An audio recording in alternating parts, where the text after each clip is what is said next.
When Black Lives Matter came about, what was your first thought? Well, I don't remember my first thought. I'm one of these people of words, you know. But I had two thoughts. One is, well, yeah, Black Lives Matter, because they haven't been mattering. They haven't been, and I don't know if that was my very first thought, but it soon followed that. And as I begin to read, different things, Yes. and become aware of what's going on in the prisons, for example, the statistics of the number of African Americans that are in prison, reading Just Mercy, I believe, the book. I can't remember, I'm not really great on authors and everything, but Brian Stevenson, I believe, and the statistics about that. There's been other things been going on in my life, throughout my life that kind of, but I think with COVID again, not sure exactly where all these dates are, Right. Well, yeah. But I know that after seeing Breonna Taylor's death, killing scene, then of course George Floyd, and then reading the book and a number of things just kind of came together. I've actually been involved in civil rights in different ways all my life, but we all have our stories, and if I would tell how I might have been at the time that I was my first involvement, I'd think, oh my God, all these racist things I was saying or trying not to say, whatever, this happened. But with this Black Lives Matter thing, it's different. I've been really seeing this, learning finally about systemic racism. And that's a whole new thing, not new that it is, new for me to begin to understand it. Beautiful.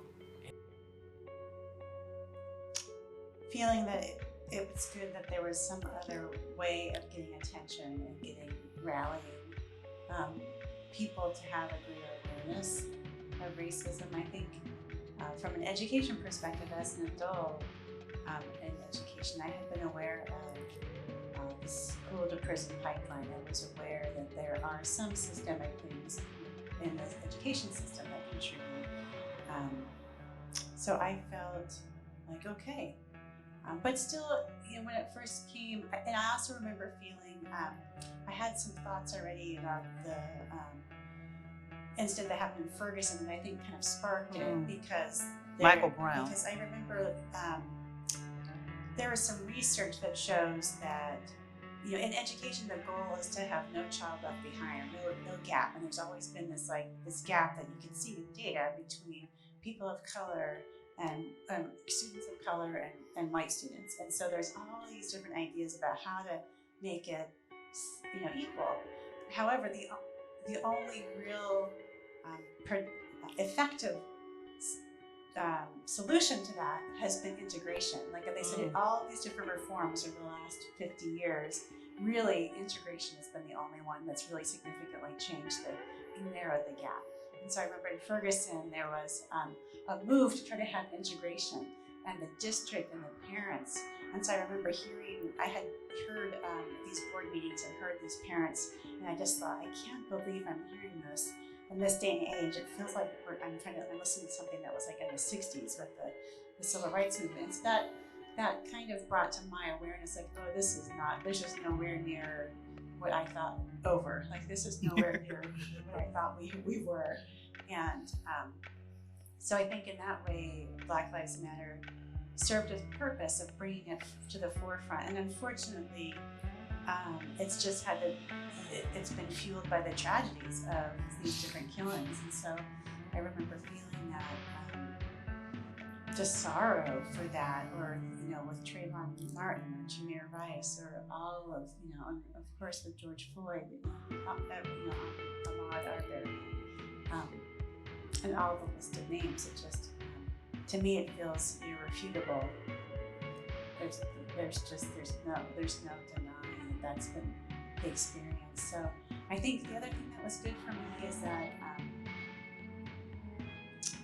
the invitation to look deeper at my own part, the systemic part that Pat was mentioning. So I had been a supporter of being what I thought had been an ally, and I was raised in a pretty liberal household, and I was raised in a Black church, mostly Black church, and I have family members that are African American,